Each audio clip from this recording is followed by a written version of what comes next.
This soybean field appears to be coming along nicely, but a closer look shows leaves curling up. These plants at UT's West Tennessee Research and Education Center were harmed by dicamba. The herbicide has been around half a century. Before this year, it was usually sprayed in cold weather. But with new dicamba-tolerant crops and lower volatile dicamba formulations, this herbicide is being applied in warmer temperatures, and that's created some challenges. When we spray it under hot conditions, it has a tendency to move out of the field and then start harming crops nearby that aren't tolerant. Dr. Larry Steckel, a UT Institute of Agriculture weed specialist, says dicamba starts out as a liquid but can turn into a gas.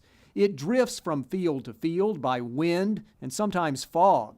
Steckel is researching the issue and trying to help farmers.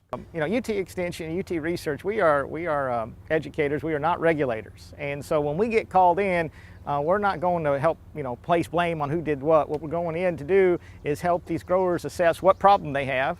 What's helped the situation in Tennessee? A good growing season.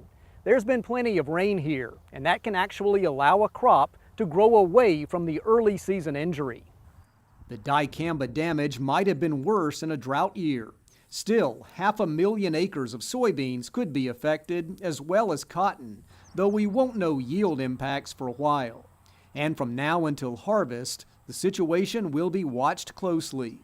As complaints come in, we're trying to work with other government agencies, Tennessee Department of Agriculture, to make sure that homeowners and landowners know who to contact when they have drift issues, but also make sure that we know that farmers know how to use the product properly.